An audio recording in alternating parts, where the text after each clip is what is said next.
दोस्तों, यह घटना महाराष्ट्र के यवतमाल के एक गांव की है और घटना लेखक अजिंक्य पाटिल ने लिखी हुई है। उनके दोस्त के दादाजी ने यह घटना खुद अपने आंखों से देखी है। उस वक्त उनकी उम्र लगभग 30 साल थी। वह घर आज भी यवतमाल के एक गांव में मौजूद है। उस समय उस क्षेत्र में केवल 3 से 4 स्लैब वाले मकान होंगे। बाकी सभी पुराने जमाने के शीट शेड वाले केवल 30 घर थे। हुआ यूं कि उस घर में तिवारी अंकल के इकलौते बेटे मनीष की शादी थी और उस समय यह शादी बेहद महंगी शादी थी। रात को विवाह होने के कारण सुबह ब्रह्म मुहूर्त यानी शुभ समय पर लड़की ने घर में प्रवेश किया। इससे पूरे घर में खुशियां छा गईं। इसके अलावा चूंकि वे सभी पिछली रात थके हुए थे, इसलिए उन्होंने खाना खाया और दोपहर में सो गए। 7 बजे के बाद अमावस शुरू हो रही थी, इसीलिए सत्यनारायण की पूजा 7 बजे से पहले संपन्न करना जरूरी था। शाम के करीब 5 बजे पूजा की तैयारी शुरू हुई। ब्राह्मण को पूजा के लिए यहां आने में समय लग गया। ब्राह्मण ने आधे घंटे पहले ही पूजा खत्म करने का निर्णय लिया और पूजा शुरू कर दी। लेकिन जैसा हुआ, शाम के 7 बजे थे और अमावस्या शुरू हो गई थी और जैसे ही पूजा खत्म होने के बाद आरती खत्म होने वाली थी, तभी रश्मि ने मनीष का हाथ कस कर पकड़ लिया और थोड़ा गुनगुनाने लगी। यह वैसी ही आवाज थी जैसी कोई व्यक्ति नींद में खर्राटे लेते समय निकालता है। उस समाज में पर्दा प्रथा होने के कारण महिलाएं बड़ों के सामने सिर का घूंघट नहीं हटाती हैं, मगर रश्मि ने अपने सिर पर से घूंघट हटा दिया था और वो गुस्से से सबको देख रही थी। तो उसकी कर्कश आवाज से पहले तो सभी को लगा कि रश्मि को सर्दी लग गई होगी, लेकिन फिर उसने एक हाथ से मनीष का हाथ पकड़ लिया और दूसरे हाथ से गुरुजी का हाथ पकड़ लिया और जोर जोर से अपना सिर हिलाने लगा। इसी समय उसके सिर से पल्लू उतरा और उसने ब्राह्मण की ओर देखकर उन्हें आरती न करने की चेतावनी दी। अब ब्राह्मण ने सारा काम भगवान पर छोड़ दिया था और उन्हें कोई अंदाजा नहीं था कि आगे क्या होने वाला है। रश्मि की आवाज बिल्कुल बदल गई थी। नहीं, वह आवाज उसकी नहीं थी, यह एक पुरुष की आवाज थी। जब सभी उससे पूछने लगे कि वह ऐसी आवाज क्यों निकाल रही है, तो वह किसी की बात सुनने को तैयार नहीं थी। उसकी एकमात्र मांग यह थी कि वह भूखी थी और उसने कच्चा मटन मांगा था। तब उसके सास ससुर को चिंता हुई। न केवल उन्हें बल्कि उन सभी को भी एहसास हुआ कि उसके साथ क्या हुआ था।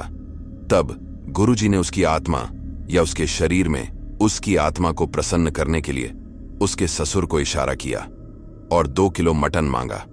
जब रश्मि ने उस मटन को कच्चा खाना शुरू किया तो देखने वालों को घिन आ गई और उल्टियां होने लगीं।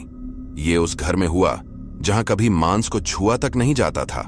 लगभग 1 घंटे तक रश्मि मुंह से आवाजें निकालते हुए मटन खा रही थी। उसकी भूख अब कम से कम अस्थायी तौर पर शांत हो गई थी। वह अब पूरी तरह से होश में थी और ऐसे लहजे में बात कर रही थी जैसे कुछ हुआ ही ना हो। रश्मि को कुछ भी याद नहीं था और उसका सिर भारी था, इसलिए उसे कमरे में ले गए और सुला दिया। फिलहाल वह शांत हो गई थी, लेकिन असली घटना अभी बाकी थी। बेशक कुछ समय के लिए वह उसके शरीर में शांत हो गया था। शाम को सभी ने खाना खाया। न सिर्फ मनीष के माता पिता बल्कि सभी लोग हैरान थे और चिंतित थे। उस समय आम घरों में टेलीफोन की सुविधा नहीं थी। डाक पत्र की व्यवस्था होने के कारण अगले दिन मनीष के पिता ने तुरंत एक पत्र भेजकर घटना की जानकारी रश्मि के घर भेज दी। वह शनिवार का दिन था और अमावस्या रात 8 बजे छूटने वाली थी। पत्र आने और पत्र का उत्तर आने में देर हो गई। रश्मि का दूसरा दिन अच्छा गुजरा, इसीलिए दूल्हे वालों की सारी चिंताएं कुछ हद तक खत्म हो गईं।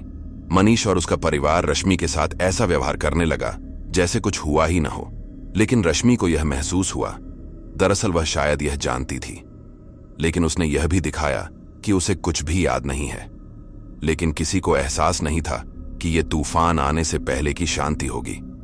रविवार का दिन वो दिन खेल खेलने में बीता। सबने खूब मस्ती की और वो मनीष और रश्मि की सुहागरात थी। मनीष शर्माते हुए कमरे में चला गया और वहां सन्नाटा छा गया। सब लोग सो रहे थे, लेकिन मनीष के पिता उस पत्र के जवाब का इंतजार कर रहे थे। अगले दिन सुबह हुई। सुबह जब मनीष की मां उन दोनों को जगाने गई तो अंदर का नजारा देखकर उसकी चीख निकल गई, जो उसकी आखिरी चीख थी। उन्होंने अपना शरीर वहीं छोड़ दिया। उस चीख को सुनकर घर के सभी लोग जाग गए। अब उस घर में केवल नजदीक वाले मेहमान ही बचे थे। बाकी सब मेहमान रविवार को ही चले गए। चीख मनीष के कमरे से आई तो उसका दामाद कमरे में गया तो उसे भी वहां चक्कर आ गई। उसने कोई आवाज नहीं की। जब मनीष की बहन कमरे में गई तो वहां उसे भी अटैक आया। मृत्यु के समय घर के 3 लोग इतनी दयनीय स्थिति में मरे कि उन्हें पानी तक नहीं मिला। अभी और कितनी मौतें होनी बाकी हैं। तूफान अब आ गया था। तिवारी चाचा और घर की नौकरानी ने देखा तो घर का दरवाजा बाहर से बंद कर दिया। आसपास के पड़ोसियों ने तिवारी चाचा को सांत्वना किया और उस घर की घटना को अपनी आंखों से देखा। रश्मि का चेहरा खून से लथपथ था, आंखें सफेद हो गई थीं और उस दादाजी ने देखा क्योंकि सूरज की किरणें सीधे कमरे की खिड़की से आ रही थीं और उसमें रश्मि और भी भयानक दिख रही थी। वह उसका आंत खा रही थी और हंस रही थी। सब लोग जिन्होंने यह दृश्य देखा वो भी डरे हुए थे और रश्मि उन सबको देखकर मुस्कुरा रही थी। रश्मि के शादीशुदा चेहरे और इस चेहरे में बहुत बड़ा अंतर था। वह शर्म से मुस्कुरा रही थी और हर एक को पास आने का इशारा कर रही थी। वह दृश्य देखकर सभी भय से भर गए। चूंकि रश्मि की मां मध्य प्रदेश के बैतूल जिले से हैं, इसीलिए पत्र पहुंचने में समय था। लेकिन जब वो उस कमरे में है तो बाकियों की लाशें कैसे हटाएं? यह एक सवाल उनके सामने था। मुख्य बात यह है कि मनीष का शव बिस्तर पर था, उसे कैसे हटाया जाए, यह एक बड़ा प्रश्न था। पारधी समाज के कुछ हट्टे कट्टे लोगों को बुलाया जो किसी से नहीं डरते और रश्मि को पकड़कर दूसरे कमरे में रखा। उन सभी शवों का भारी मन से अंतिम संस्कार किया गया। इस घटना के बारे में खुद रश्मि को भी कोई अंदाजा नहीं था। जब पत्र रश्मि के घर पहुंचा तो वहां के लोग तुरंत रश्मि के ससुराल वालों से मिलने के लिए निकल पड़े। अगले दिन पहुंचने पर पड़ोसियों ने उन्हें सारी बात बताई। फिर उन्होंने तिवारी चाचा से माफी मांगी और हमसे अपनी बेटी को आखिरी बार देखने का अनुरोध किया। तिवारी चाचा और पड़ोसियों के साथ साथ दादाजी के परिवार को भी नहीं पता था कि रश्मि के ससुराल वालों ने आखिरी क्यों कहा। काफी दबाव के बाद उन्होंने रश्मि के शादी से पहले रश्मि के साथ जो कुछ हुआ उसे बताया। जब रश्मि की बचपन की दोस्त इस दुनिया को छोड़कर चली गई तब वह बहुत अकेली महसूस करती थी। इसीलिए वह उस जगह पर घंटों बैठकर खुद से बातें करती रहती थीं जहां उन्हें दफनाया गया था। उसी स्थान पर एक अन्य विकृत व्यक्ति को भी दफनाया गया था। तो वह व्यक्ति पहले उसे सपने में दिखाई दिया और फिर उसके शयन कक्ष में।